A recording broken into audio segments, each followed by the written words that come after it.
After what happened, I decided my safest option would be staying at a hotel. I drove to the nearest hotel and I went to the counter. Behind the counter was a young man with blonde hair and blue eyes. I checked his name tag and his name is William. I started the conversation.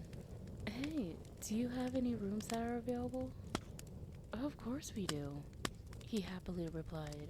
He was quite jumpy in his response. But you will have to wait some time until we get you the keys to the room. Why? He looked at his computer, then he looked at me, then he started speaking. Well, first we have to check if the room is clean, and then check if electricity works just fine.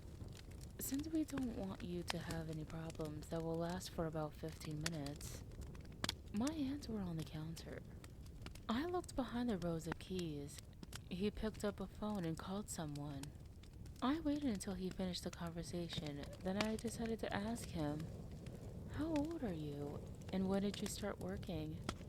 He was a bit startled by my questions, but he answered quickly. I'm 21 years old, and I started working here 3 months ago. I spoke on the phone. In 15 minutes, I will give you the key to your room. I stared at the floor. Then after 5 seconds of silence, I decided to ask him one more question. Anything unusual happening in this hotel? I looked up at him and saw that his face was serious. There isn't anything unusual that's happened, or that is happening in this hotel.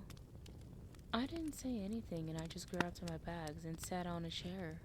I waited, and after 15 minutes I saw him getting nervous, and after 5 more minutes he called and had a conversation.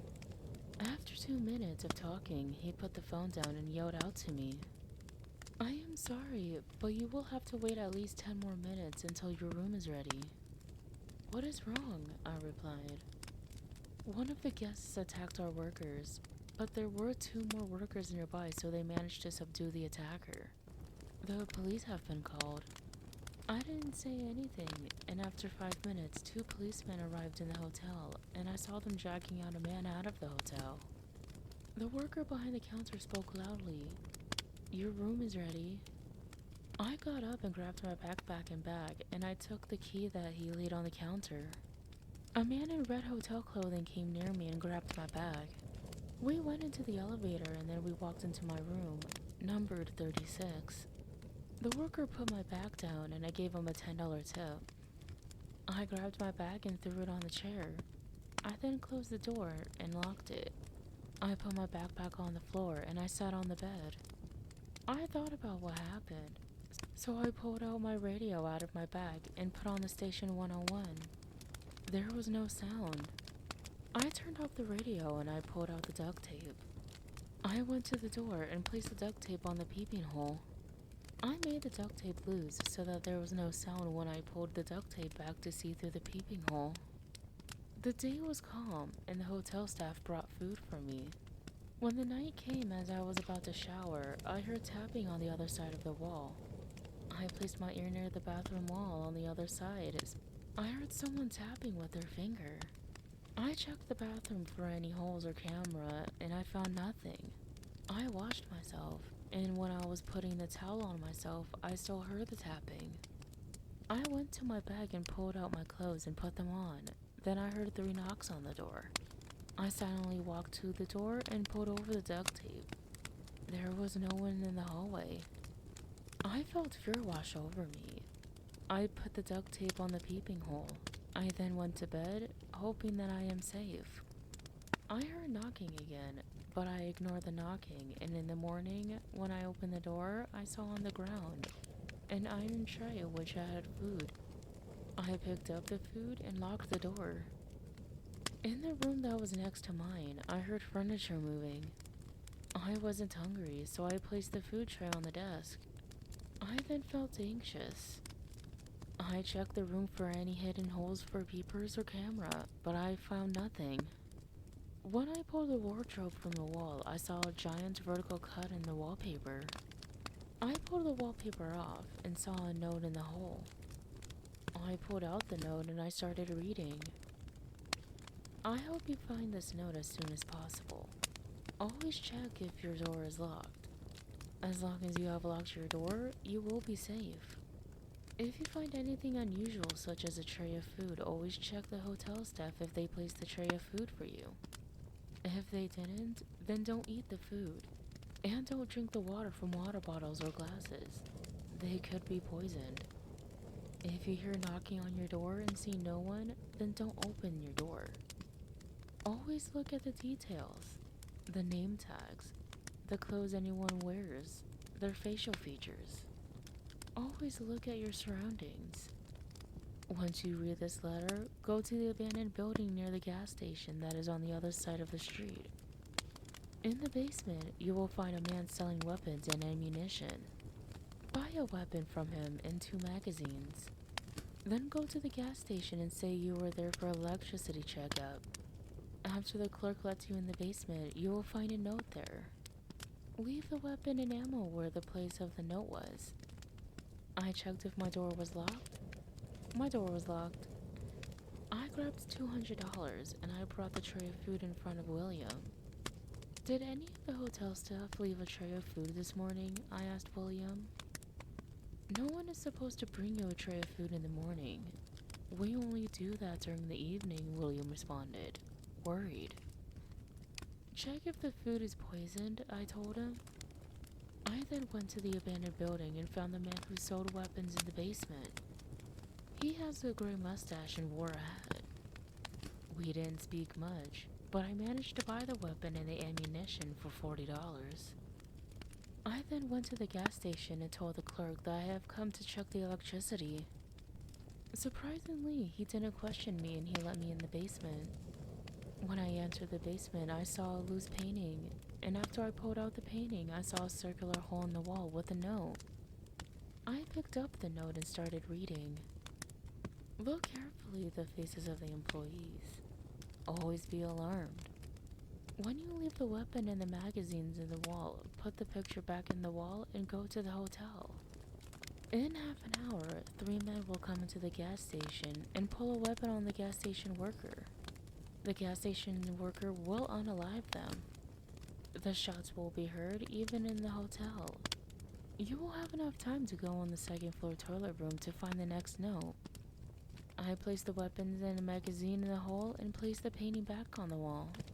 But I made the painting a little bent towards one side. Then I went to the gas station clerk and told him that the electricity was fine. I then went to the hotel and William approached me alarmed. Where did you find this tray of food? He spoke in a rushed tone. In front of my hotel room door, I replied. When? William asked. This morning. Did you know? William swallowed his spit, his eyes blinking wildly, that the food in that tray was poisoned? The food is poisoned? Who could have done that? I said. William said, soon we will call the cops, and we will look at the video recordings to see who did that. I said to William, someone in the room next to my wall kept hitting the wall with his finger, while someone was knocking on my door yesterday. I don't know who knocked, since I didn't see anyone. Also, the furniture in the room next to my bedroom was getting pushed around. What? William replied, clearly confused by my words. You do know that you are the only one who bought a room in the 3rd floor where your room is located? I will call the cops now. As soon as he went to call the cops, I started walking towards the 2nd floor, and on the 2nd floor I saw a hotel employee approach me and speak to me. Hey, are you the resident in the room 36? You should later this day leave your door unlocked so that the staff can enter and bring you food. I stared at him. I didn't make any facial expression or say anything. But I clearly noticed that his left eye was noticeably larger than the other eye, and that his left arm is slightly longer than his right arm. He didn't have any eyebrows, and his left foot also clearly is broken. But he walked completely normal when he approached me. I have to be honest, I was scared. My heart was beating fast, and when I spoke, I felt as if I could let out a high-pitched yelp. Where is the hotel snack machine? I want to buy some snacks to eat, the hotel employee said, down at the entrance. I then went towards the stairs, and when I looked back behind the wall, I saw the hotel room employee click the elevator button. When the elevator doors opened, I turned and went towards the toilet room. I entered one of the stalls and saw that behind the toilet seat there was a note. I picked up the note and started to read. You saw the employee with one eye larger than the other? If he did, the next time he sees you, he will attack you. If you place the weapon behind the painting, then when the gas station worker starts going, then the hotel employee won't attack you, but will start running away. When he does that, then go and grab all your stuff and run away from the hotel. And travel a decent distance between you and the hotel so that you can be safe. In the room next to yours, the monsters have started to dig a hole into your room. They plan to unalive you when they make a hole into your room.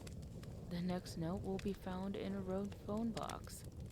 I put the note in my pocket, and I ran to my room and gathered all my things. I already paid the hotel worker. When I was on the first floor, I saw the hotel room employee with the broken leg. And just when he saw me, noises ran out and the hotel room employee started running away. When I came to the hotel entrance, I saw the cops were already in the gas station.